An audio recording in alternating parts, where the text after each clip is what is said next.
podcast. My name is Jonathan Woolley. I'm the editor for S3 Magazine. We're here with Jarod Deanda, voice of Formula Drift. We also got Mike Sanders, the suit, the clean-cut guy. He is the other owner of S3. He's the guy that keeps us, keeps money in the checkbook. And then we've got our two interns that are quickly turning into more than interns. They're teaching us a lot about video and podcasts and stuff. Jesse Rivera and Hunter Rollins. So yeah, everybody meet everybody. This guy. Yeah. Through a shaka. Hell yeah, and I just got back from Hawaii, so it's okay. I know, I saw your Kauai photos, man. I didn't know if you were still there. I'm like, wait, why are you podcasting while in Kauai? No. He just threw it all away. He's staying there. You just see me get up and go to the beach. Can't hear you guys over the crashing waves. That's my spot. They say if you love Kauai, tell your friends to go to Maui. So hey, everybody, go to Maui. It's freaking awesome. You guys should go check it out. But, okay, so I was just going to get a pizza and thinking about what I was going to ask you. I guess first question is, let's rewind, pretend it's 2002. What the hell is Jarod Deanda doing in 2002? Wow. You know, like before FD, before it all happened. Like, where were you? What was your thing? What were you driving? Where were you working? That's a great question. 2002, I believe I was working for Gumball 3000. Oh, I think I was working for Gumball 3000, and I was working on partnerships with them. I think prior to that, I might have been working at Speedwell Footwear or Modifiers Toys, the X Concepts. I'm trying to think of the year. Whatever. You know, FD for me began in 2004, and that's also concurrently when I started to work for Meguiar's, because my wife still works for Meguiar's. Dude, I totally forgot about that. Yeah, when I first met you worked for Meguiar's. Yeah, Okay. Exactly. All right. So that was like 2004 to 2007 ish. So it was kind of some overlap there, but I was actually. So 2002, I left Gumball, was going to work for Rockford Fosgate, moved to Arizona. My wife was going to actually leave Meguiar's and work for Barrett Jackson, and then they offered me a deal at Meguiar's, and then Ryan and Jim started. You know, they offered me a gig. I'm not getting ahead of myself, but 2002, I was driving a sweet Civic, a classed out Spicy. Civic, I think. Yeah. Spicy. And this No. Actually, no. I changed that. When I met Stephanie, I was driving a Civic, and then we switched it up to like a Volkswagen Jetta wagon, and then in 2003, I actually did get a 03 WRX wagon. So Nice. I love that car. Nice. That was a good car. So okay, you just turned 40, right? So I guess you were That was what? Sweet 16, man. Yeah. You were like My quinceañera. My quinceañera, bien provecho, papa. So I'm trying to think of the timeline. This is like, you're like, what, 24 at the time or something like that, right? 23, 24? Yeah, 22, 23, 24, yeah. Okay. Because that's funny, because that's... 24, yeah. Yeah, so you weren't much older than Hunter is now. Hunter's just a young little lad. Going to his first SEMA at 20 years old. That ought to be a mess. Oh, man.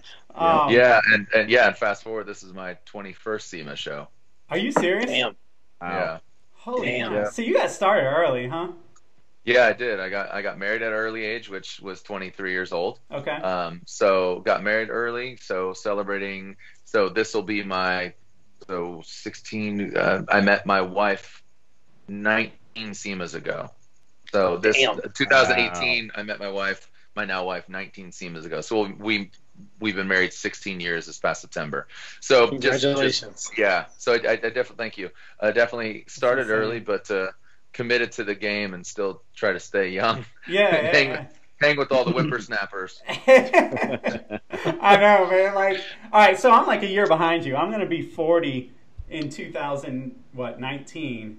And it's just now, like, starting to kind of hit me. Like, I don't feel obviously, I don't, act my age.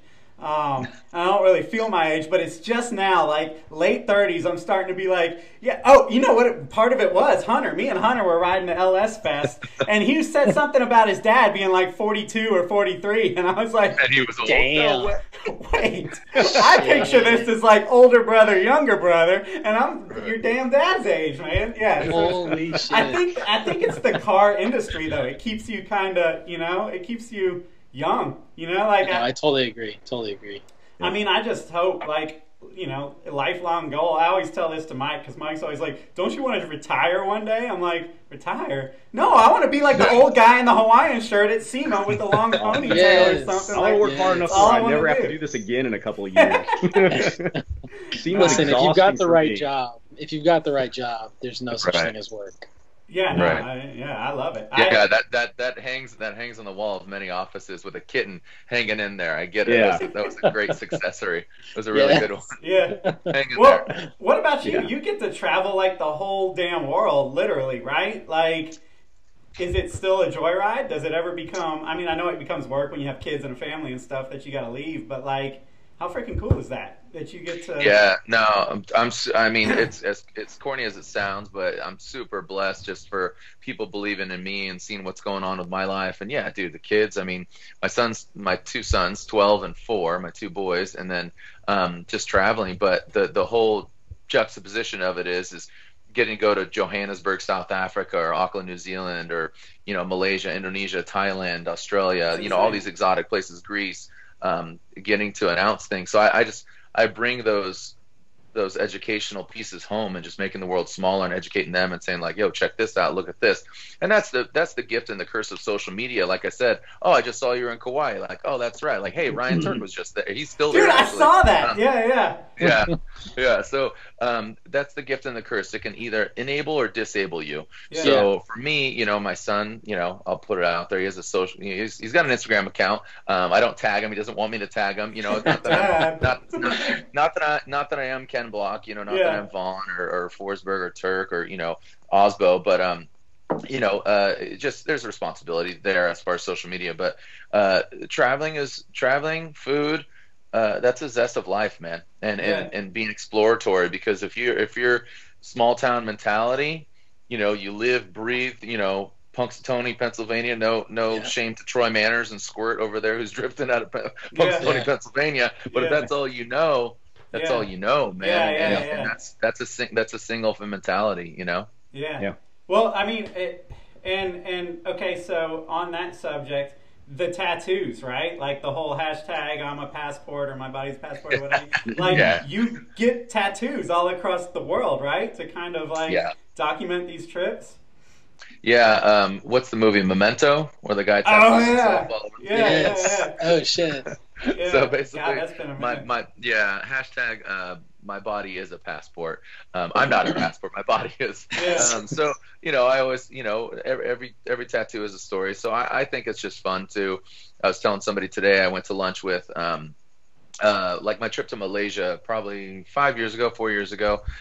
It's 24 hours door to door from Phoenix, where I live. I live in Gilbert, Arizona, just outside of Phoenix. But it's 24 hours door to door to get to Malaysia. So I hit the ground running on a Friday. I can't remember if it was Saturday or Sunday, but hit the ground running, announce qualifying, go eat local, drink local, get tattooed local. Next day I go announce the event, and then I get back on the plane that night. I was literally in the air longer than I was on the ground of Malaysia. But that's just me cramming it in and just trying to, experience it all. But the tattoos for me is just eat local, drink local, get tattooed local. It really is just a reminder of, I don't know how long I'm going to travel for. I mean, announcing for as long as I have, and even the experiences of growing up street racing in San Diego. I mean, I don't know, how long I'll remember that. Fortunately, my grandpa just turned 94 years old. Grandma turned 92. That's my mom's side. Yeah, I got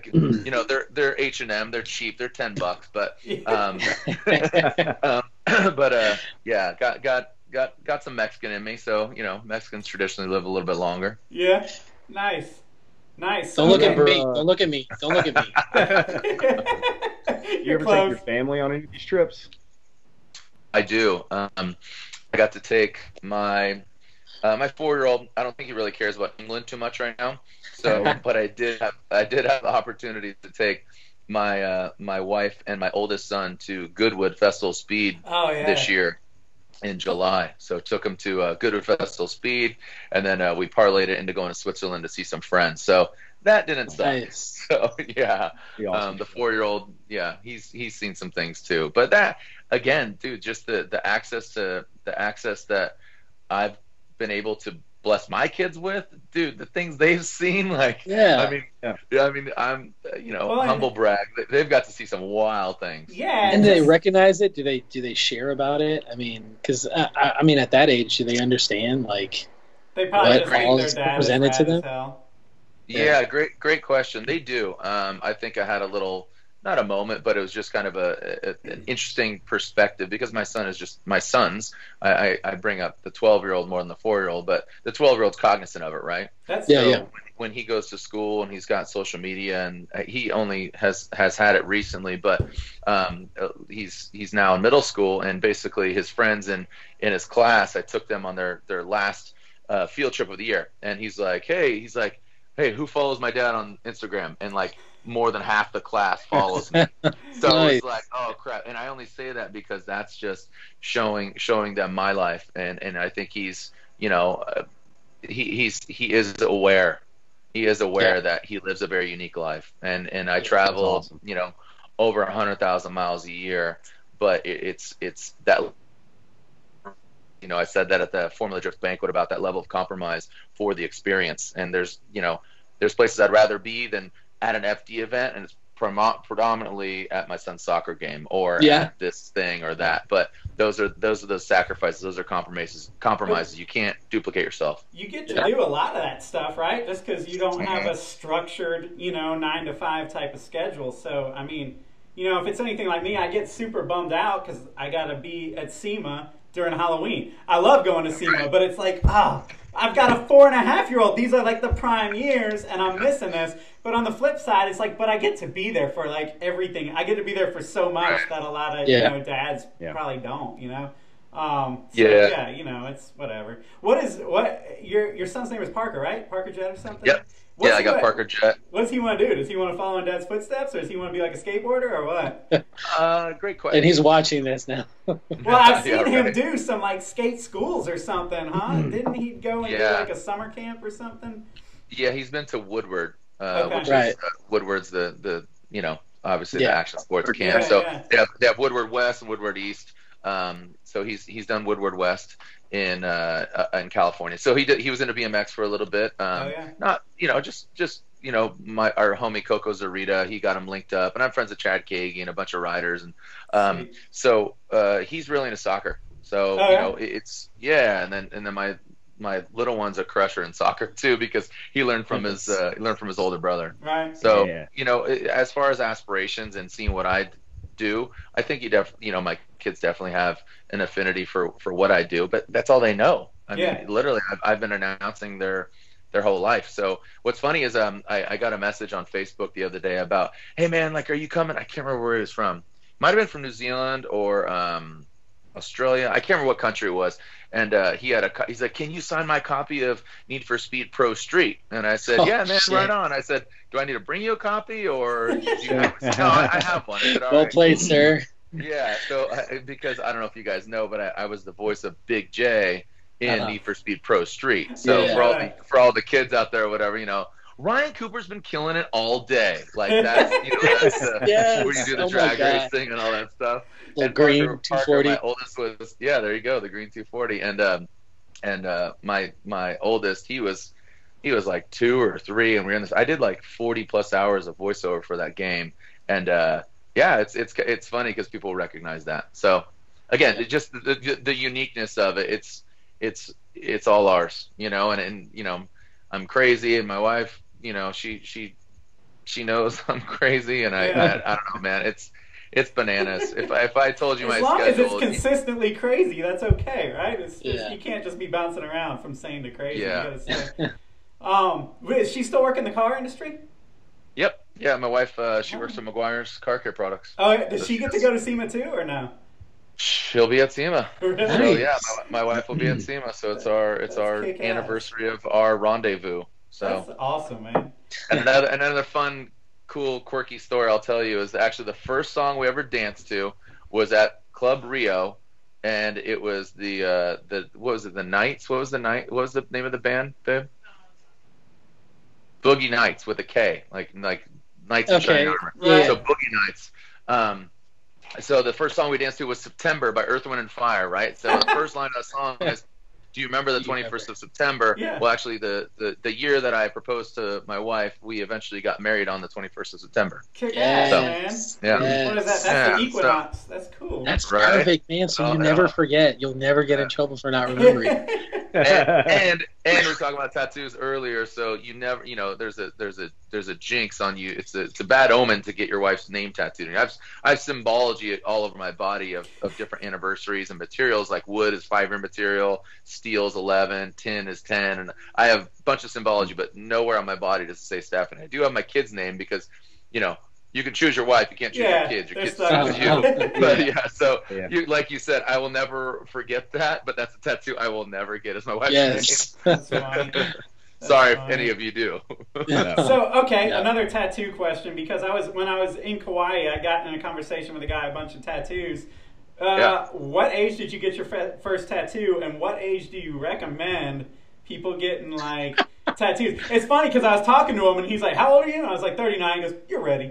He was like, "I would never, in my 20s, never again." He's like, "But once you start getting in your 30s or later 30s, go for it." And I was like, "Okay," because I really want to Finding Nemo sleeve. I would say like 25 is a good year to get tattooed, just because you're beyond all the pop culture references, and it's just you're if I would have got tattooed earlier, I would have get Spreedle and Chim Chim from Speed Racer. Yeah. I would have gotten a dumb tattoo like that. But my first tattoo was I think it was 25 or so. Okay. Doing the math. Yeah, about 26, 27 maybe even. And it was actually symbology of my wife and I. It says good fortune inside my right arm.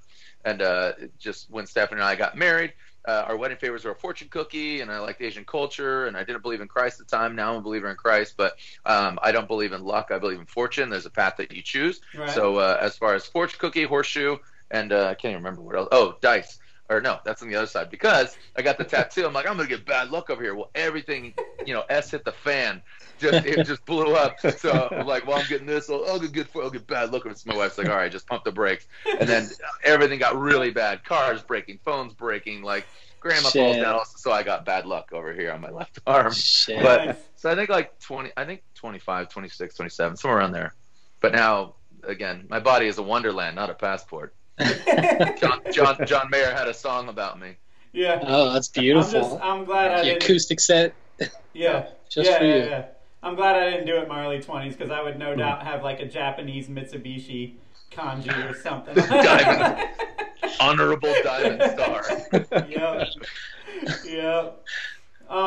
Okay, so I only see 2 dreads of your face. We need to slide over there. Oh, really? There Am we I go. not in it? Okay. There we go. All right. So if we back up again, apparently you must have been like bros with Ryan Sage and the Formula D guys as it was happening, right? Like Yeah. Sorry, go ahead. No, you go. I mean, whatever. Fill in the blanks. I remember you telling me kind of before that they were just kind of like, "Hey, you personable and you got some charisma. You want to announce or something?" And you were like, "Okay." And was that it? Or, I mean, did you have like dreams of this? Did you study it? Or was it all on the job training? Like, I'm fascinated, dude. Like, I listen in Atlanta, and the way you handle the crowd it's really, I'm envious of it. You know what I mean? Like, especially when it's like a controversial one more time or something. And like, I would be like freaking out and running away. You're just like, settle down. Like, you know what I mean? Like, you've got a real rhythm, and it seems like you always have. I mean, I've been going since 2005.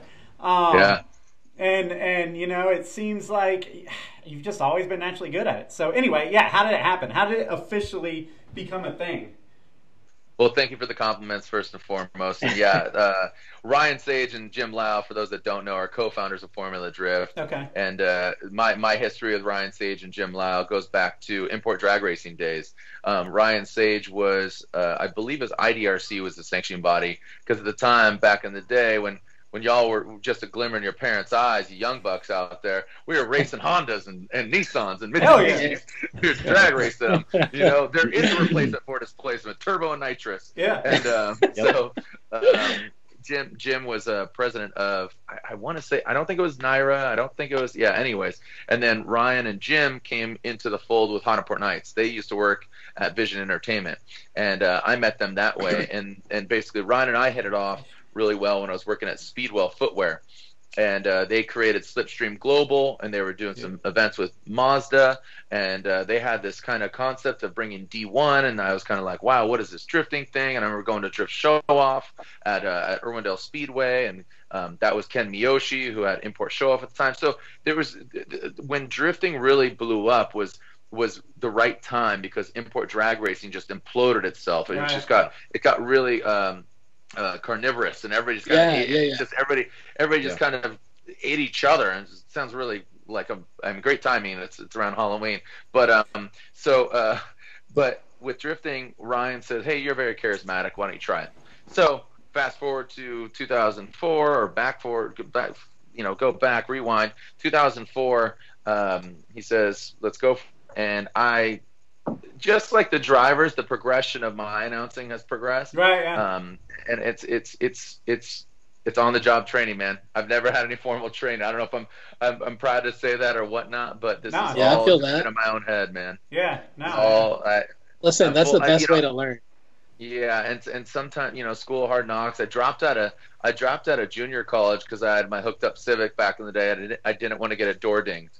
So, and again, I fast forward to now, and the things I've seen and what I've experienced, and it's not who you know, it's how well you know them. And I'm even just having a conversation with you guys and just telling people my story, because just being the announcer and my part of whatever DNA I'm part of, as far as if it's drifting or tuner culture, or even if it's gumball or toys. I mean, some of you young kids played with those modifiers toys. I was the authenticity consultant on those toys. I chose all the colors and the things and the companies to work with, and just all those little facets of my life have just contributed to so many others, and I'm stoked. So making up as I go along, and could I learn more by maybe talking to professional announcer? I don't know. I mean, I just kind of, I admire those people like my homeboy Sal Masakela.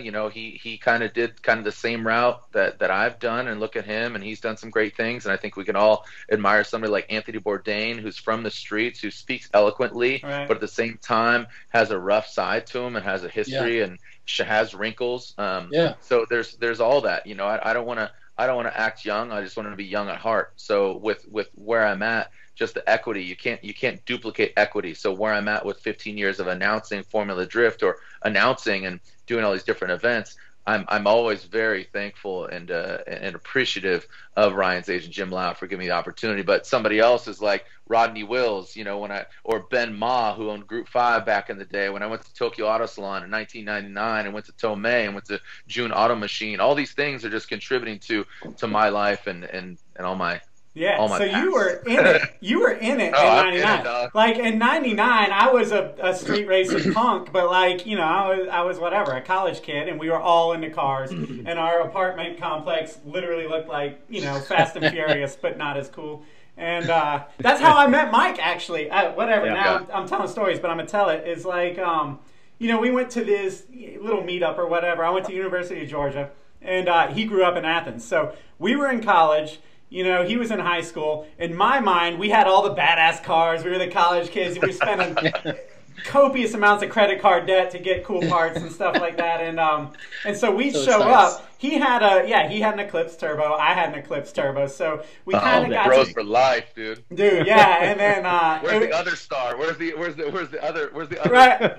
Right. But yeah, he started coming over, and when you're a college kid, you're just like, hey, you want a beer? I didn't realize he's like 18, 17 or something like that. I was like 17. And we start sneaking him into bars and just kicking down the back door so you can get him. So anyway, we hang out. Then after college, I'm doing car stereos, I'm floundering, I don't want to get a desk job, like my friends were starting to get. They were like clicking off one after the other, like selling staplers for a living or something like that. And I was like, man, I don't want to do that, but I was obviously getting pressure because I've been graduated. And then I found the job with S3 Magazine online, and I went to SEMA 05 to bump into the guy because it was right this time of year, and he was like, I'm going out of town. Can you hear me all right?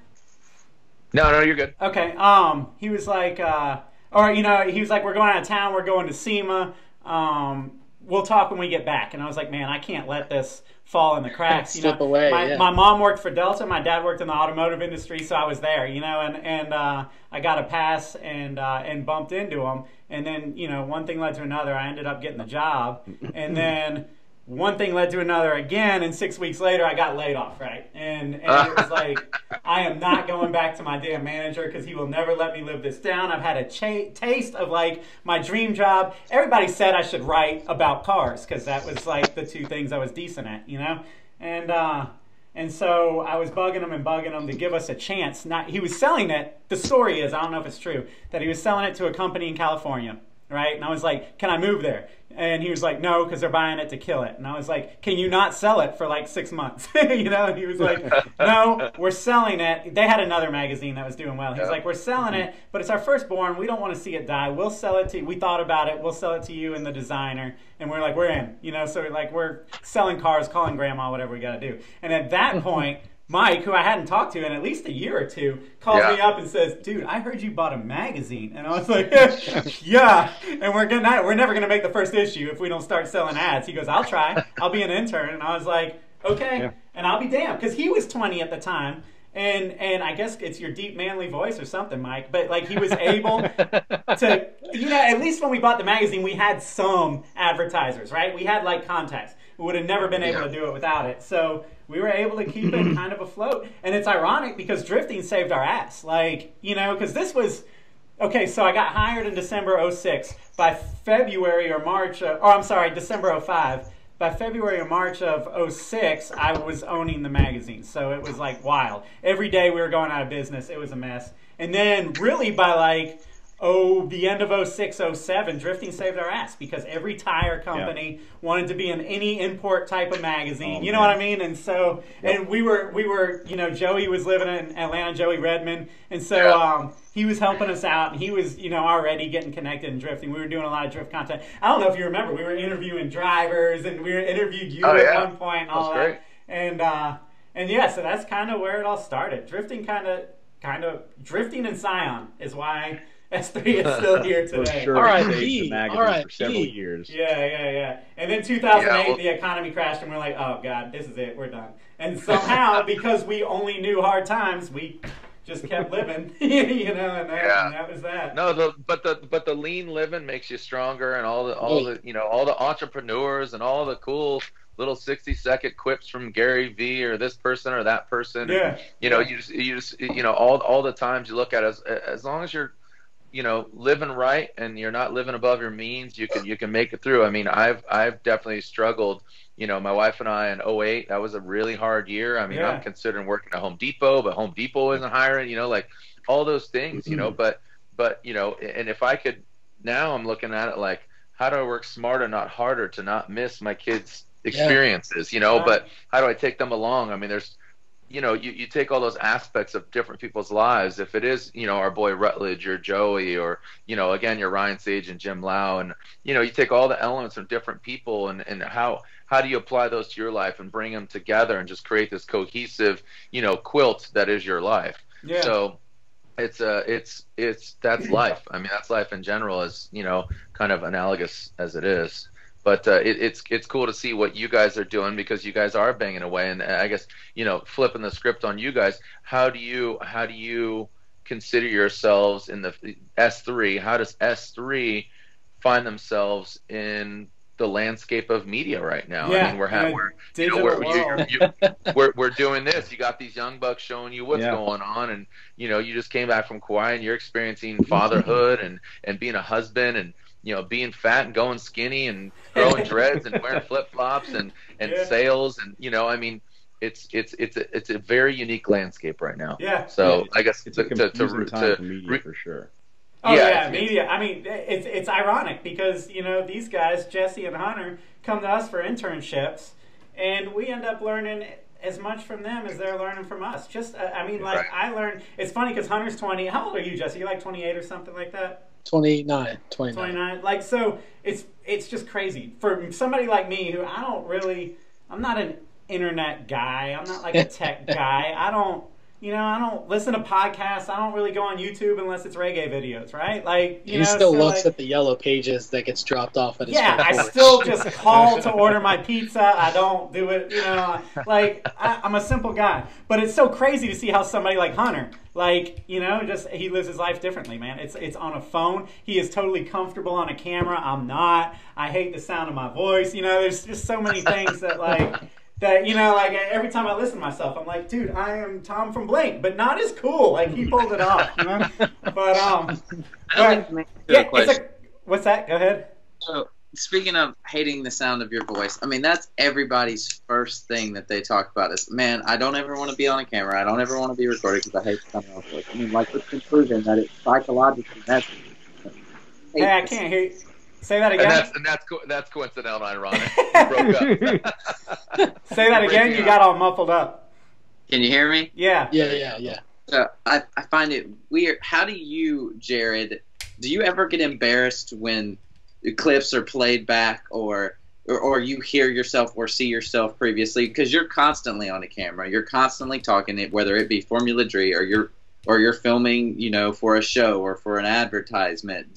Right. Does that ever get to you, or is it just so repetitive now that you're just like, whatever? Like for I have no problem with it. I really don't.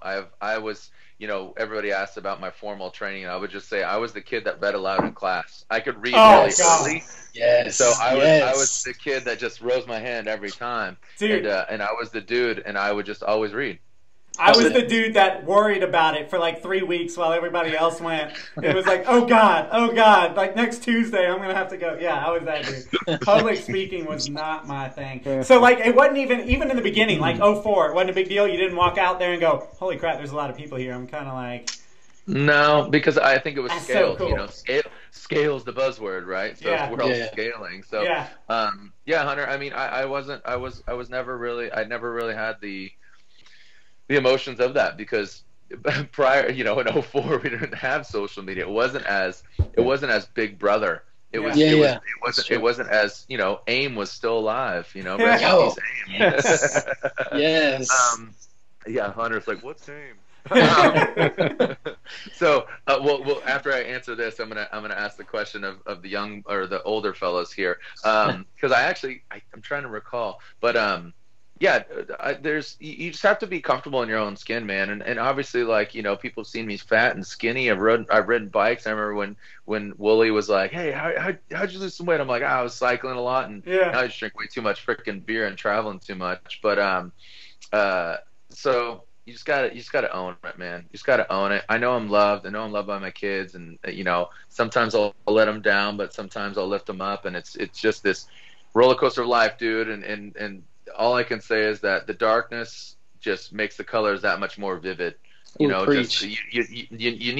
the black. You need the black in order to see the color, and it just brings it out so much brighter.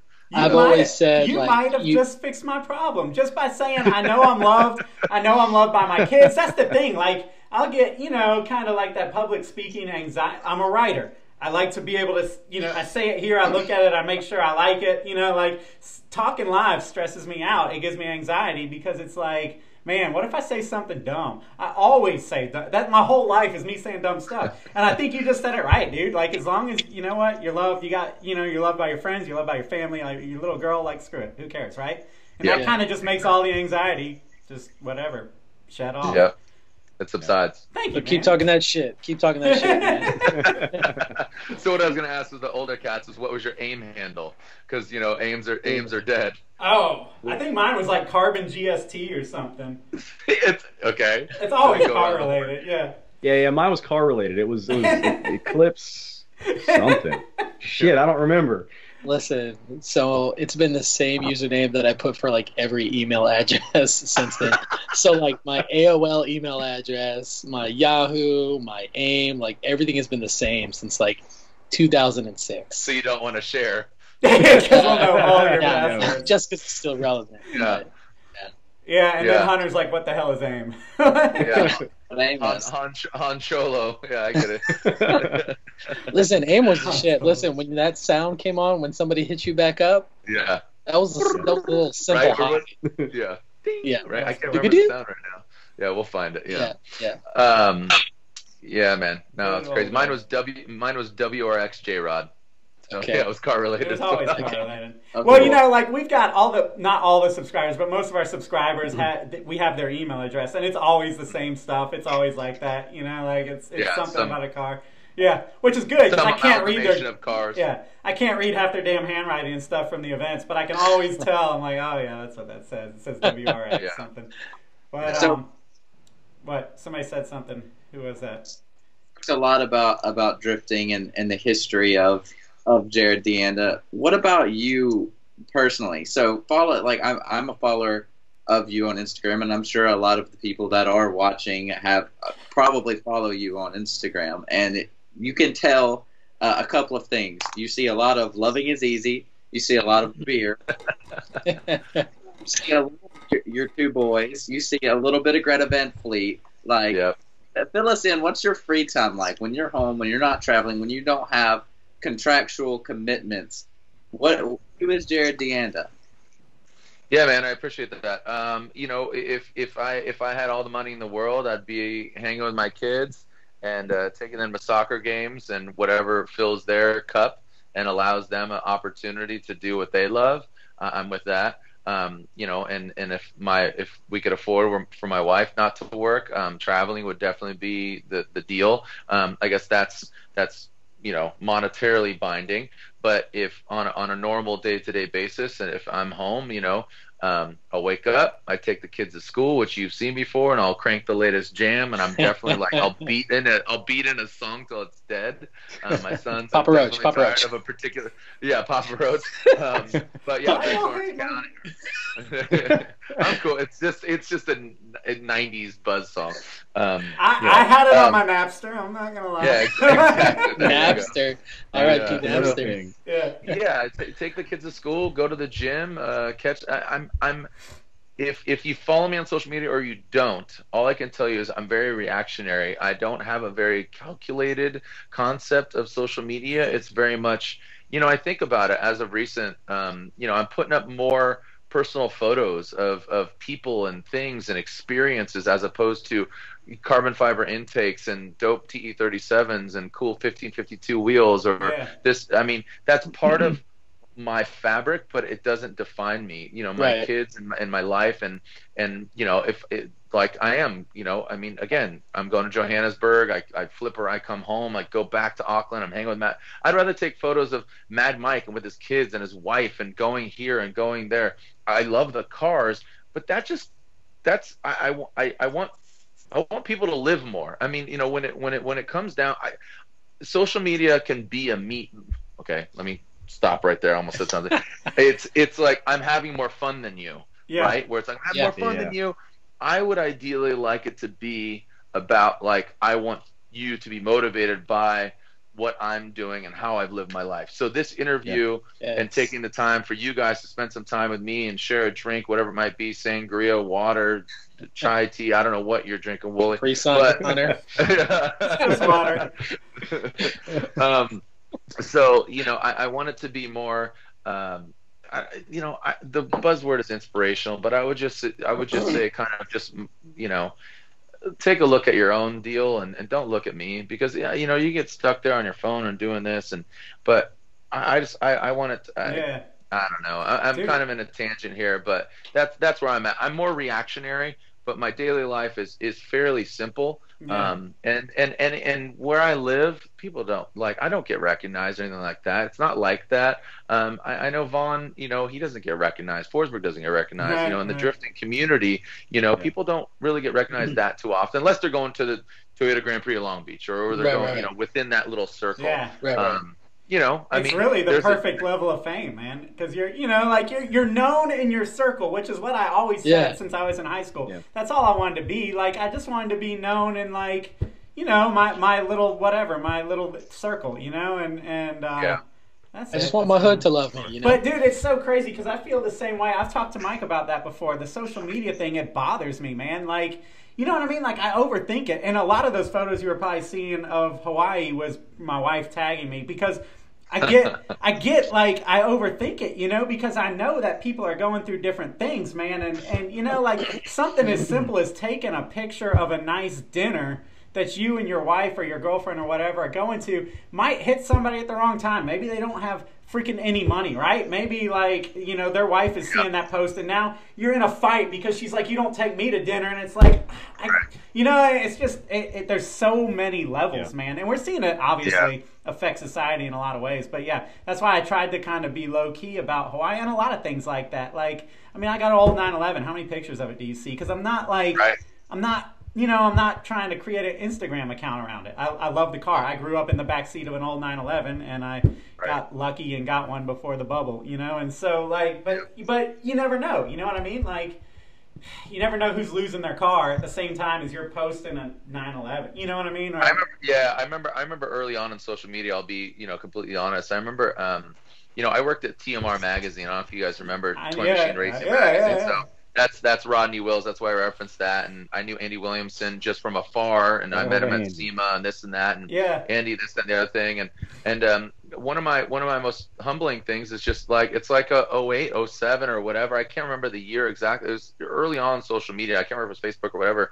But Andy got his Porsche, and it was sick. Yeah. And I know he's a believer in Christ and his whole deal. And I called him. I said, man, I'm really I'm feeling this like envy of you right now, and I just want to tell you how envious I'm feeling of you. And it's not monopoly, right? But I was just like, I'm really envious of you right now, and I wanted to share that with you because that's what I feel compelled to do. And I'm not bummed by it. I'm not this. I'm just telling you this to just get you up to. And it was like it just gave. Between him and I and whoever was listening now, it's just that sense of like, don't wear like a bad suit. Just be honest with yourself and be honest with those that people. And you never know that honesty from him could be like, you know how much I've worked for that, or you know what, like you said, I beat the bubble, or this or that, or you know what, I'm faking the funk. That's a borrowed car. Like he didn't say any of that. You know what I mean? Like just perception is not reality. Yep. And again, that goes back to social media. We're again enabled or disabled, and there's an opportunity every day for you to have that honest conversation. I've had honest conversations with my kids, with my wife, with fellow employees, with peers, and again, where I'm at and what I'm doing in my life. I know there's more, and I know it could all go away, and but I'm thankful for here's my ethos: is be honest, never have to think a day in your life. Be humble because I'm part of the equation. I don't like the term self-made because even if you're selling artwork, you'd ideally like to sell it unless you're just scrumming along, right? And then under promise, over deliver. That's something I learned when I worked at Enterprise Rent-A-Car during 9/11, getting my ties stuck in vacuums, cleaning them up. Had to shave every day. And last one is do you because you do you better than anybody else does you. Ooh, and that's something that I've kind of applied. And there's some overlap there, and that's not so much a biblical thing, but that's just my ethos of what I try to teach my kids and what I hope people that I surround myself with understand about me. And I've sometimes I preach and I talk a whole lot, but I know I'm constantly being criticized on what I do, but at the same time I know that there's people that don't tell me what I'm doing, or I don't hear that. And I just got to be comfortable in my own skin. My wife and I had a conversation today, and I need to be content in my own skin because I am self-employed, contingent on those people that hire me, but it's just that level of awareness, man. And I hope that anybody who hears this conversation between you and us and whoever else is listening, they're like, right on, Jared's a good guy, or heck yeah, I want to do that. I want your job. And I've had that before, but there's tact in doing it. Yeah. Believe me, there's some people that have not. Yeah. Oh, yeah. That's awesome. So, okay, just whatever. I know the rule of thumb is never to talk religion, but how old were you when you got saved? My wife and I. It was actually my oldest son. He was. I'm trying to think of the year. So it's not tatted on you. 11 years old. So he was like 1. And I remember there were these flyers. They did really good marketing. They're like, dude, come down to the church. It's sick. They had monster trucks. They had freestyle motocross. You got monster trucks. This is pretty sick. This is a metal church. Like, yeah. And it was cool, man. And we found it to be home, and it was just cool. And I love I love that level of humility. Yeah. The level of humility and application of the book and what Jesus Christ and our Lord and Savior has done, and it's cool. So it's for me, it's relatable, you know, and I think we're all guilty of putting God in a box, of just putting him on a shelf when things are going great, but when things are going down, you lean on him. But you know, there's those great times that you're like, dang, it's pretty lit, fam. You know, I'm not 40 years old. I know what the kids are saying these days. They're dabbing, right? We're dabbing. I think it was last year. This is when we tag your kids. Yeah, exactly. Yeah. Actually, my son's sitting right next to me. Oh, what's up, dude? There he is. What's up, dude? That's funny. That's funny. That was dabbing because I'm sweating out here. That's funny because I about just pulled an old man move too when I saw him, and I was gonna say I saw you when you were like 2 years old one time at a Nopi trip, you know, or whatever. And then I realized, damn, I sound like a grandpa. Yeah, I remember when you were knee high. Yeah. Yeah. Okay, I know you got a pretty wicked Tundra. Any like little ricer cars? Any projects? No? Nah, man. Announcing's a lot cheaper than being a car owner. I mean, again, the 911 thing, I grew up in the back of 911s as well, or a 3 Series. And honestly, like, I just love a cool EK project, man. EK was my second car. I can't say it was my first car, but my first car was a 1976 Chrysler Cordoba. Massive thing, embarrassing because it wouldn't start after school. But I just love a cool H badge. I mean, I grew up a Honda dude in San Diego. And you know, I grew up driving my homie's car. Kane Gale was on the cover of TMR, the drag turbo kit, GSR, and no projects, man. No projects. Just my body. My body is my project. Yeah. Either the equity of good beer in my tummy, good food, tattoos. Yes. You know? Man, I need to take a note from that. Yeah, because I still got a CRX that I can't sell, man. That's right. You do. I forgot about that thing with the LED light. Hell yeah, man. That thing is obnoxious as hell. But I love it. You know, I love it. And every time I go, I'm like, I got to get rid of this thing. I'm going to get it running. And then I get it running and I go drive it. And I'm like, nah, it's like my tattoo, man. It's here for life. I'm stuck with this damn thing. Totally. But yeah, no, I love it. Just keep watching the new CRX video we just put out. Just keep running that on rewind. Oh yeah, right.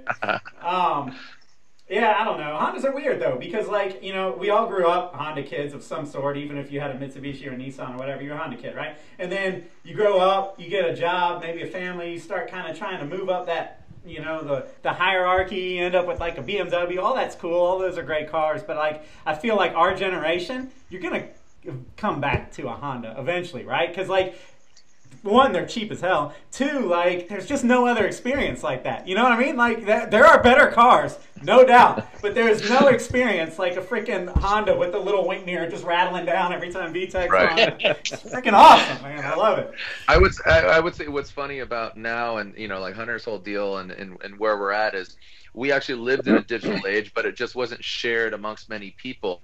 We played Tony Hawk Pro Skateboarder right next to Gran Turismo. Yes. So that's why Drift Kids got developed. Right. You know, we were skateboarding, we were BMXing, but we had aspirations of driving those cars, right? So the Gran Turismo effect happened. So these cars that are completely untangible, we can't get them, which is your WRX, your Mitsubishi Evo, your GTRs, and then you put a Viper engine in your Civic to see what it do, and it just go right. So that happened.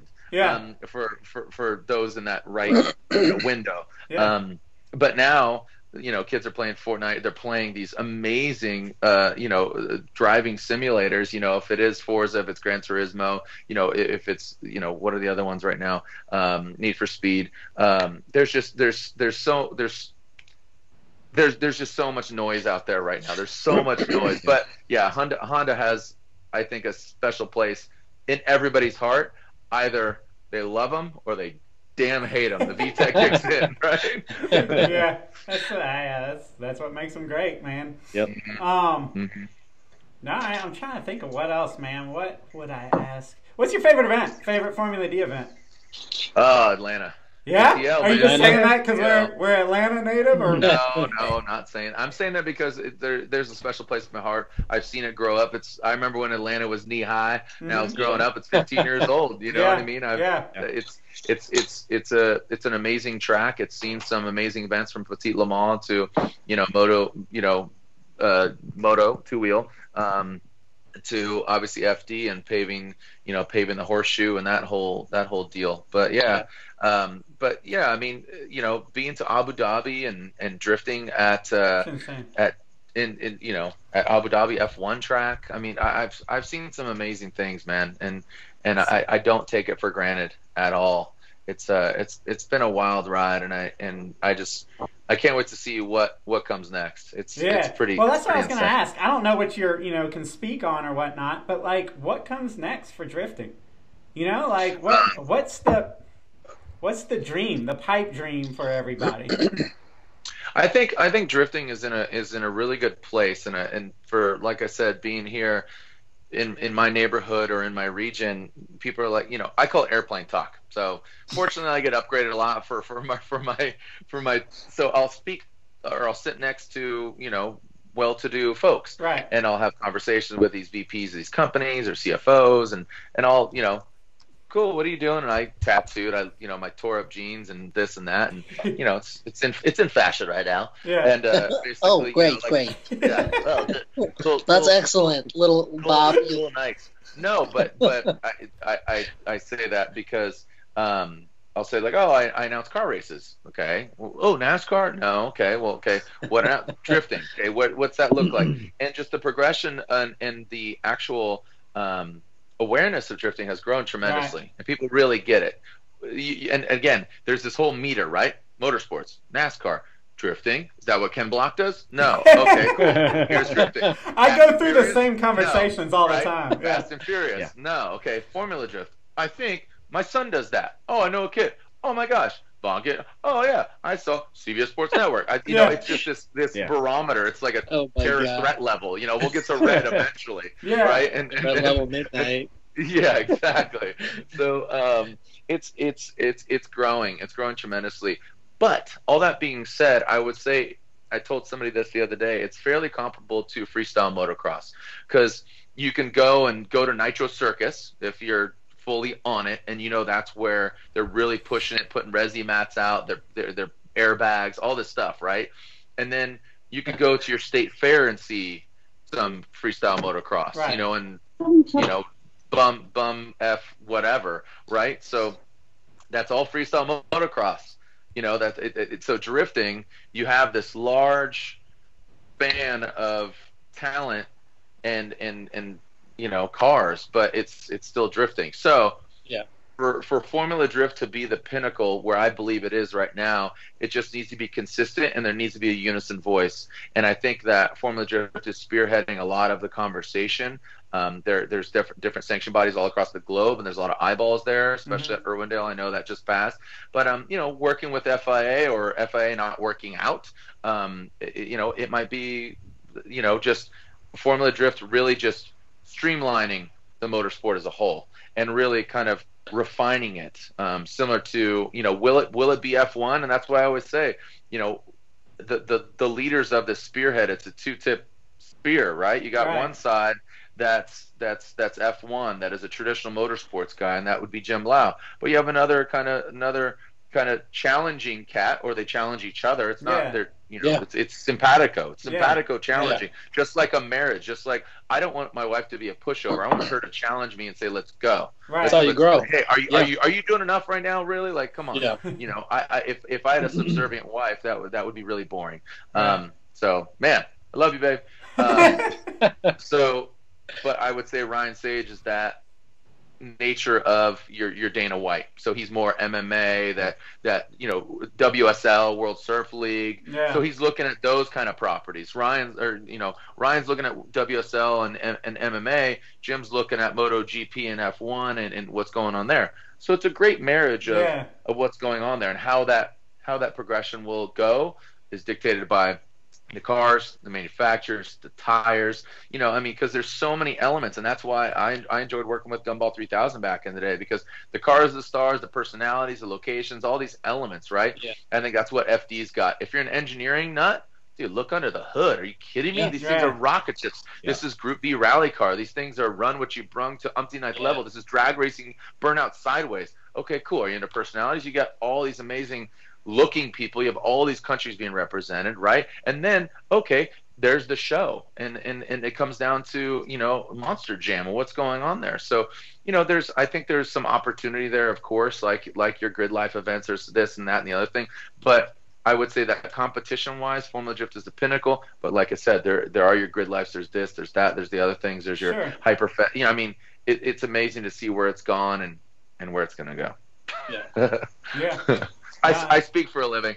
Oh man. Well done. Well done. Yeah, that's awesome. I know you can't speak for the drivers, but like, what is a Forsberg or a JR like, or Vaughn or whatever he likes to be called? Like, where do they see? Like, what do you think's next for these guys? I mean, like, dude, I remember. I don't want to. These guys were freaking street racers. You know what I mean? Yeah. Like, they were hooligans or whatever, and now. Yeah. Freaking Vaughn is on SEMA, on the convention center. It's just insane. I mean, it's single tier going down to my eye. I mean, that's where I'm at. Again, two stories here. Parting with Vaughn and Chris and Tony Angelo moved into my house when my wife and I just got married. I found them on AIM. Yeah. I was working at Racer Magazine with Paul Fanner and Rodney Wills. And I saw drifting in Wired magazine after I saw Drift Show Off, and I really wanted to get JGTC into Racer magazine, but just it didn't have the sponsorship activation that the series it couldn't be supported. So I reached out and found DG Trials, Drift and Gymkhana Trials in New Jersey. Found this dude who knew this guy, who knew Tony Angelo, got his AIM. I said, hey, man, I live in California. You're in Pennsylvania. Come and live with me and my wife. I believe in what you're doing. Let's go. He moved, really long story short, he moved in with me. Didn't know Forsberg at the time. He tells me his buddy Chris, who's working with Signal, lives up in L.A., this, that, and the other thing. So fast forward to now and what these guys are doing, you can say I remember when. I hate the term good old days because today is a good old day. We'll look back at today as a good old day. Yeah. But what's going on now is they're hitting their stride, man. This is a great day to be alive, and it just depends on that particular driver and their brand on what they want to do because your Frederick Osbo, your Von Gittin Jr., your James Dean are very different. They're different ages, they're different countries, they have different mindsets. It's up to them. It's just like NASCAR. You look at your Ryan Blaney's who really, to be honest, had a silver spoon in his mouth. He had all the aspiration in the world but fortunately he had the talent. Not all the drivers. That's not that perfect marriage. Right. And then you look at the Busch brothers. What's going on there? And but then you look at like a Nico and Lewis Hamilton and Formula One, and that competition bred that. And then you look at a Daniel Ricciardo who's having fun. So it comes down to the brand and really kind of what's going on, and how that relates to me is here I am entering my 21st SEMA show, and I remember in '99, I again go to Tokyo Auto Salon early in the year, break up with my then girlfriend. I'm kind of brokenhearted, but guess who turns 21 in October? SEMA time. This guy. I'm skateboarding down Flamingo from our room that has like 10 dudes in it. It smells of just funk. And, You've been there. I'm there. I'm staying at the Westgate. No, I'm kidding. Sorry, no offense to Westgate. It's the most convenient hotel ever. Right. So, your boy's skateboarding down Flamingo to the show, and I meet my now wife. She's working for Tenneco Automotive, selling exhaust or doing marketing for Dynamax back in the day, and they want to advertise in TMR. Well, we go to Craig Paisley's house, who's an iconic drag racer back in the day from New York, and race Supras, and we go to the house party, and she's there, and we kind of hit it off, and I leave with her, and rest in peace, Sean Carlson's Mitsubishi Diamante all-wheel drive car, and we hit it off, and now we're married. But what's funny is the next day she says, "Hey, here's my room key. Why don't you go, just get some rest in my room?" And I got to go to this thing called the SEMA banquet. Yeah. And I was, and she has this great dress on. I'm like, cool, no problem. Out, watching Police Academy 3 or something. I can't remember. Oh my god! And beatboxing and shit in the background. I'm out, right? Yeah, exactly. I'm out. And so I say that because she was off to the SEMA banquet that your boy is hosting for the second year. And just the whole juxtaposition of, if I would have looked back and said, like, man, this and that and the other thing, and by no means am I rich, but I'm wealthy and experienced, and I'm so thankful and blessed for like all these people. And today I had some kind of peaks and valleys, just thinking about all these things. I got a lot of work coming up. I have all this stuff, and I was a little bummed today. But hearing myself talk about it and give myself praise, sometimes you need that, man, and everybody kind of needs that. I'm just like, what's that? I said, glad I could help. Yeah, thanks. I appreciate that. The wine's helping too. But no, it is that self affirmation, and my wife tells me that too. But there you go. Yeah, chug a lug. So but it is that path. You don't know where it's at, and ideally you'd like to have a map, but sometimes those unforeseen paths, if you're in Kauai and you go down this thing, you might see that beautiful beach, and nobody's ever seen it before but and that path is barely just clear enough for you to kind of see the light or hear it, and you gotta kind of go with your gut, man. And I've been fortunate enough to have those people or things or shove me or me, and it's cool, man. It's I don't know, just even talking about it, I'm very thankful for it all. So, and it's cool for my son to hear this too, and he doesn't hear this all too often. Right. That's he doesn't have to watch on his phone. He can live it. It'll be available for him to check it out. Yeah. Well, right here, I'm really curious. Coming from me, I know it's been talked about. I'm the young one. I'm the 20-year-old, and I'm very thankful for the place that I am right now with S3 and Mike Woolley, the opportunity that you've given me. But coming from that place, the same mentality of a 20-year-old, and this giant age of social media and the madness that it is, especially in the car community, because there's a lot of hate, there's a lot of love, but there's also a lot of hate. Somebody who's standing in your position, who seemed like, I guess a way you could say at the bottom of the barrel, the beginning of Formula D, the very when Formula D was grassroots.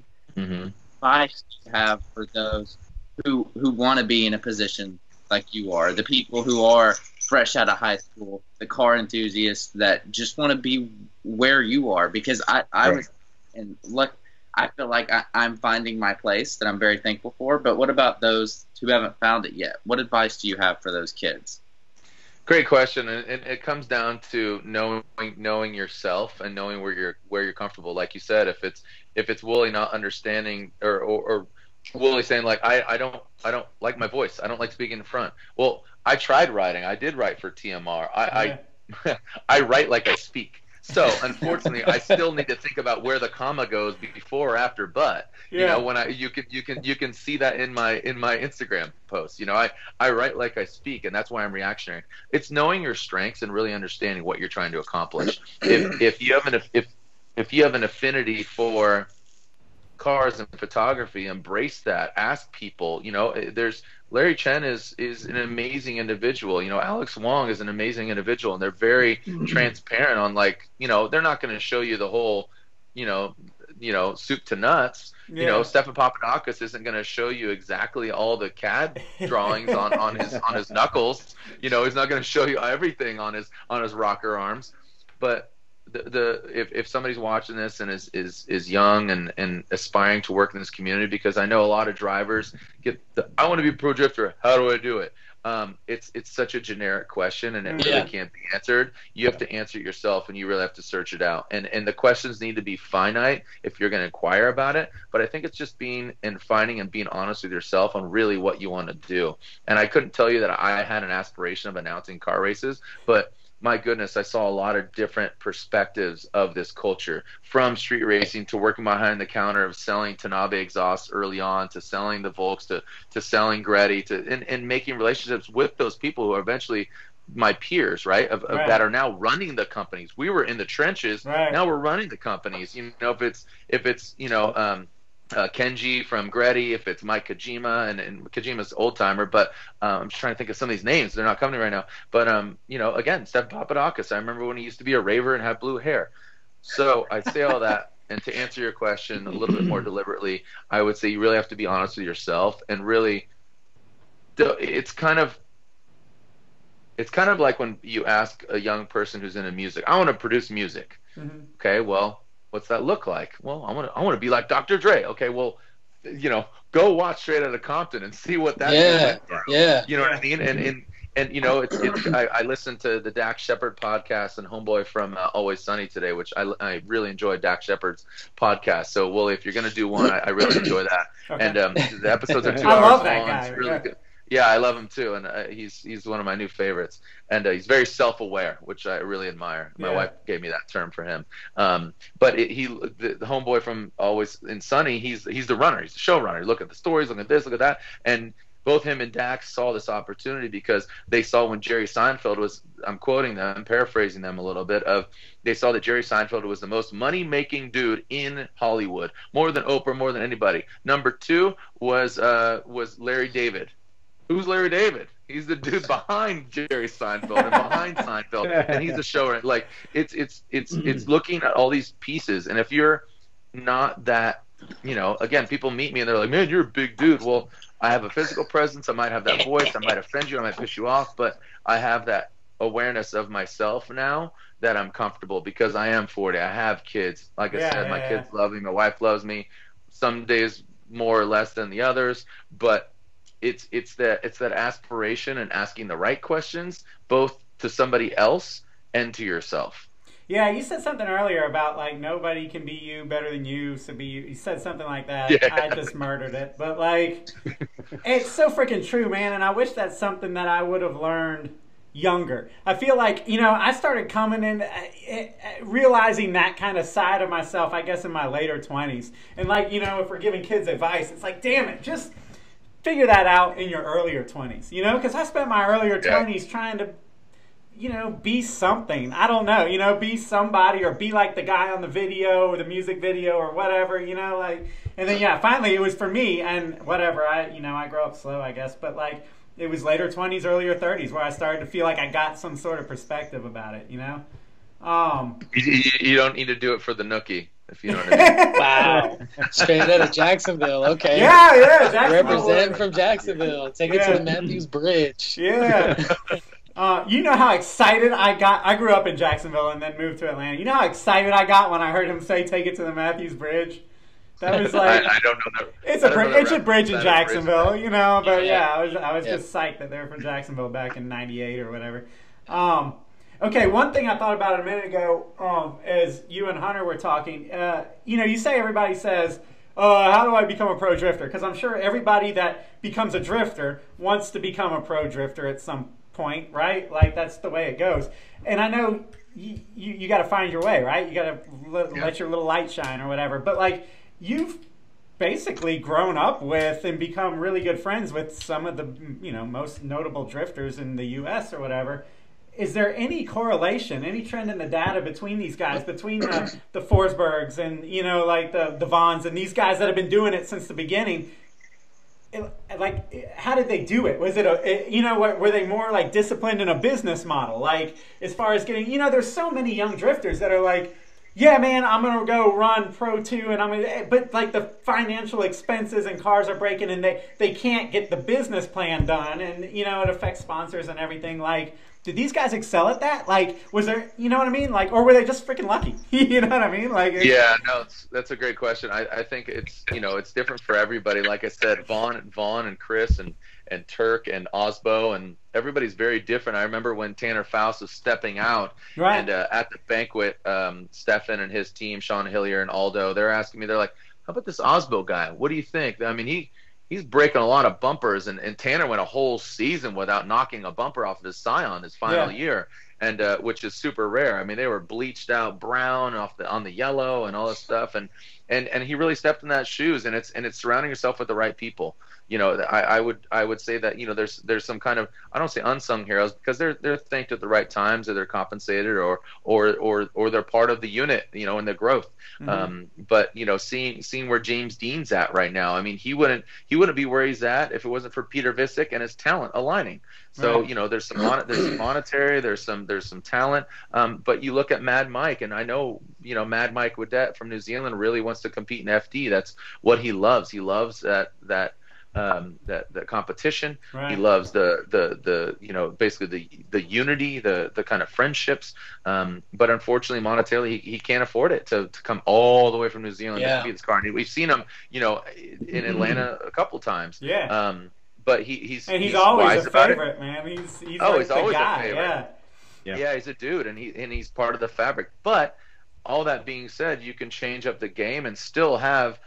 I think Mad Mike notably has the largest Facebook following of any drifter. Really? Like he has, he has the largest Facebook following, more than Vaughn, more than Chris, more than anybody. And all the drifters combined, I think it's like the top 5 drifters have more than all the F1 drivers combined on Facebook. It's something offensive, like just like what? But that just goes to show you the demographic, and that just goes to show you timing. That goes to show you who's watching, who's conscious of all this stuff. So the successful guys, of course, talent is everything. And to quote Mad Mike Wadette too, and to quote Mad Mike quoting Vaughn Gittin Jr. when Mad Mike won Best Looking Car, he says, "Your car might look good, but it always looks good on top of the podium." And Vaughn might be quoting somebody else. So just like a whole myriad of quotings, notable quotables. That's awesome. Yeah. So yeah. All right. Well, I don't know, man. And we're at 1 hour and 10 minutes. That feels about right? Like, does anybody got any questions that were you were gonna ask, but then I interrupted or something? Why are we blessing the reins all over your social media? Hunter's a big fan, man. He's watching on the daily, man. I need to follow you back. I need to see what you're blessing, homeboy. Bless up, never stress out. I don't know. Yeah, I don't know how I became the ambassador of Africa by Toto, but I will happily take that, because you cannot. Hell yeah. It was super weird timing on how that just came to be, because of Weezer's thing and all this and all that and all the amazing memes. You can't. I'll be in Johannesburg in a little bit, in December 3rd, so hopefully it doesn't rain. But I don't know how I became the ambassador, but I'll happily take it. What about... I'd rather be. We need to start this. Maybe the Hall & Oates, "You Make My Dreams Come True." I want to bless that, because that's the feel good jam for sure. Yes. What about, I may be a total freaking idiot here, and it's kind of like when you find out that like a song that you like, you thought it was different lyrics, but like, all right, "Send It." To me, the phrase "send it" was you. And now all of a sudden, here we are in 2017, 18, whatever, everybody's saying "send it." Did you start that, or did you, like, in my mind, I'm like, holy shit, the whole world caught on to, Jarod "Send It." Right. No, I appreciate that. Thank you. I'm noted somewhere in Wikipedia. It's like Greg Bucell started the planking thing. He really did. Like, that was Greg Bucell and Chase from Chase Bays. What did they call it? They call it like they blackout. Call it blacking out. Are you aware about this? They did it a little bit differently. This was before planking was a thing. They would just be living their life, and then they would fall flat on their face at inopportune times and just stay there. Like, they started a website, and then it went, and somebody stole it and started calling it planking. That's funny. Yeah. I've been saying "send it" since 2004, and actually it was I believe I think it was Topics, which is Eric Forsberg. I think it's his brother, or it might have been Adam Barker, or it might have been, rest in peace, Rich Bible. One of like the Drift Alliance crews like, "Send it," and I was like, "Yeah, send it," and like we only had 4 rounds, and it was just kicked over to me because it is an action sports term. If you're wakeboarding or if you're snowboarding, or it's, like, send it, dude, like, get after it. So I just adopted it towards the cars and the things, and now it's just common vernacular in the drifting world, I would say. But I would say it's becoming more popular now with, like, send it official, all that stuff. But I would say I would like to thank Larry Enticer for his snowmobiling. That was the dude that really kind of, I would say, catapulted it or jumped it on this rickety ass snowmobile. So I think he sent it harder than anybody. Right, Hunter? Oh, yeah. I mean, you're the young buck, right? This guy knows it. I'm a huge Supercross / motocross fan, and that's where Enticer comes from. So I had known of him previous to that. So yeah, it was very interesting. Sweet. All right. Hey, all right. So I guess whatever. In closing, where would you see your career going in a perfect world if you could write your own freaking destiny? I would. It's a great question, and like I said previously, if I could plan a roadmap, I'd love to. There's so many different things, just like the technology, just like relationships and all that stuff. But I would say that if I could write my own destiny, I'd love to travel with my kids. I'd love to make some content and share my love for life in the world and my love for my wife and life in general, and get more tattoos and drink some more beers and eat local, drink local, get tattooed local, and live my life to the fullest. But if I could document that and monetize that would be my dream. That's what we're trying to figure out. Listen, you want to have a show on the Food Network. That's what you want, man. Dude, not so much Food Network.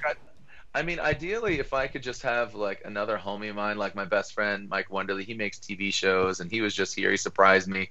Again, my birthday, my actual birthday was just this past Friday, and I went to the gym, went to the car wash, and I come over and I show up, and he's in my driveway, and I start crying, man. I was just stoked to see him. I have 3 best friends since, like, middle school and high school, and he's one of them. And anyways, I'd love to just have him document it, and then just an editor, and we just keep it real lean. I mean, you see how some of these people live, like Bucket List family, this adorable Mormon family that, went to BYU, and they have now 3 kids, and they've monetized it.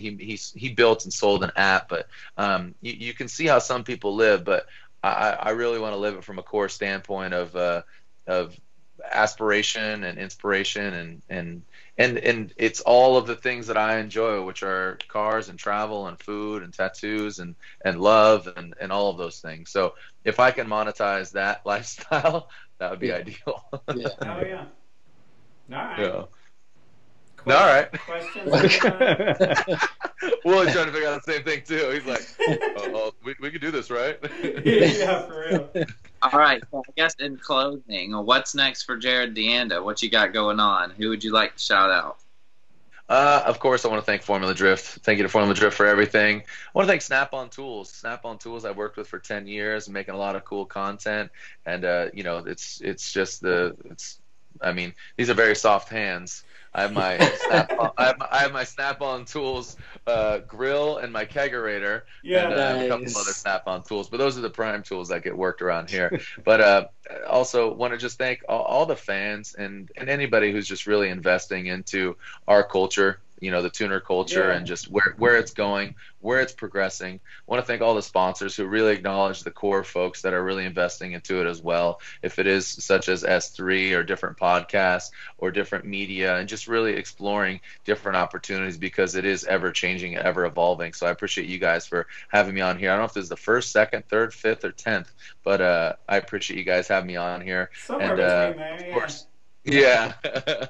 And then this is we live in some wild times. So for me, just want to thank everybody who's involved and who invests, and thank you, Hunter, for watching every single Insta video. I really appreciate that, and the boys do too as well. Got to give you a shout out at some time when we bless the reins. And then for me, I still have quite a few thousand miles to fly, including SEMA, and I got to go to South Africa for Gymkhana Grid, and I'm going to Auckland, New Zealand for Mad Mike Summer Bash. And you know what? I'm going to Disneyland. Hell yeah. Let's go. Annual pass holder right here.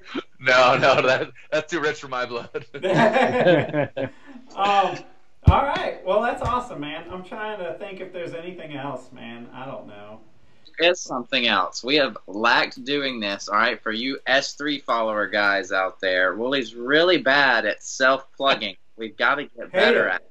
So you can find us at S3 Magazine on Instagram, S3 Mag on Twitter, S3Mag.com. You can get your shirts. You can get your shift knobs, which we still have a lot of because you're not buying them. So pump the brakes. I think we might be out of some of those threads. Amp up YouTube. Jesse just released a really cool PRX video with a really cool owner. Go check that out. I mean, we've got some event coverage. We've got some new kind of different videos planned coming up. Whatever you want to see, we're working on it. And please go to the Facebook page. If you have a recommendation, something that you want to see, something that you might be interested in, just make a little post. Yeah, let us know because we don't know what the hell we're doing, man. We're just trying different things. We're trying a lot of different things, and then we're just trying to see what sticks, you know? I love Hunter. Hunter has like that. He's like, I don't know about this. He's got that YouTube like, hey guys, what's going on? So if you want to see more of this, be sure to click down below. If you want more stuff, check out .com. If you want to see more stuff, be sure to hashtag Hunter blesses the True, Hashtag. All right. Right Well, here. range. Come here. Right here. I'm trying to think, man. The only other thing is you said something earlier on that kind of stuck with me. You were like, it's not, what did you say? It's not who you know. Oh, sorry. Go ahead. It's you said Oh, you're something. fine. Hey! What's up, brother? Say what up, dog? What up, John? Yeah, you said There's people. something earlier that stuck with me, and I don't remember how you said it. Again, I keep murdering. It's all right. I'm full of all these stupid things. It's not who you know, it's how well you know them. Yeah, dude, and that got me thinking back to like when I first met you, because it's a sappy, stupid story, and I feel lame telling it, but it's important to people that might be like listening because. Okay, so we go back to like, you know, April 2006. I had just gotten a magazine, right? Like, and I wasn't a cool kid, you know what I mean? Like, I had my little friends, but like pre-magazine, I did not know anybody in the industry. I wasn't, you know, in the cool, like whatever, the circles or anything like that. But here I was with the magazine, and I remember my dad, you know, my dad was there at Formula D too, and he kept holding the magazine up at you while you're now trying to get you to say something about the magazine. I'm like, Dad, damn it, come on, man. You're embarrassing me, but maybe it'll work. So, you know, like, whatever. And then, okay, so cut to like that Saturday night after the event. We're at some restaurant, me and my dad, just getting food. And you are at a table, I think it was like, dude, the legends, like Sam Hubinette, Reese Millen, maybe some other guys. And you guys are you're sitting there drinking a beer. And like, I wanted to be at that table, but obviously I'm not, I don't like, you know, public speaking. So I'm not going to go introduce myself or anything. So I sat there, you know, all introverted.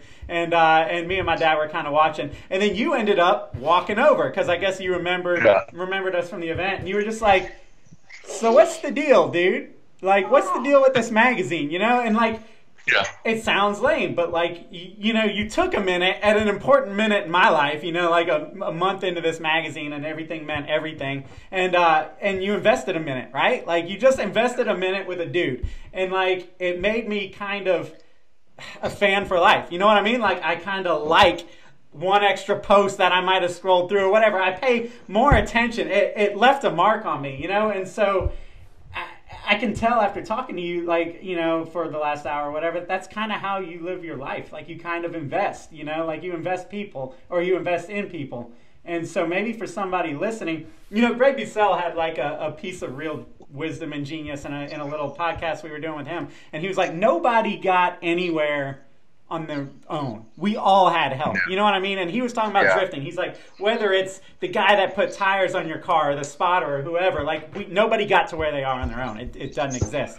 So, you know, it kind of aligned with what he said, with what you were saying. So maybe that, you know, that's whatever. If you take something from the podcast, maybe take that, man. You know, like, you know, if you just put yourself out there, say yes to opportunities, right? Don't run in fear like I would have done if somebody asked me to be a Formula D announcer. And you know, like, and things will happen, man. You know, it's like you said about that beach on the trail in Hawaii. Like eventually you'll find your freaking beach, right? Like, Oh, yeah. So I don't know. Whatever. That's my little. I love that. Thing. I Do think that, that's guys. the next sticker. I don't know. Whatever. Whatever. That's it. Yeah. That's it. That's like the closing. Right. It's yeah. Dude, there's some that's a reoccurring theme, man. So Yeah. I appreciate. I mean, you and guys, yeah, man. I'm Thank you starting so to much. realize that as our lives are, like whatever, as you get later into your 30s, I'm starting to realize that there's truth to that, right? Like, it Yeah. really does pan out, it is all, this industry is not that big. Like, No. and so it really does boil down to friendships and not just how many freaking friends you have, but like, how you've invested in them and stuff like that. So, Yeah, and the world's smaller every day with social media. Oh yeah. You know everybody via Facebook or social media, and but like going back, it's not who you know, it's how well you know. Yeah. So I appreciate knowing you guys in different degrees, and for you knowing who I am, and I hope you understand that I'm human, and things that people say hurt, and things that people say lift. Do you read your own comments? Oh yeah, 100%. Yeah, I like everybody's comments, and if I don't like them, I delete them. Yeah. There you go. I don't have time. I don't have time for negativity in my life, dude. Fair enough. Negativity is a cancer. Be the cure. Yeah. So I'd rather uplift than chastise or judge. So I think I mean. Yeah, we can go on and on for days, but I got to get some dinner. I got to put this dude to bed, and he's talking in my ear. But I really appreciate your guys' time. Yeah, man. Thanks, All right, man. dude. Thanks, man. We'll see you at SEMA, man. All right, man. Later. Peace. Send it. Take care. Bless.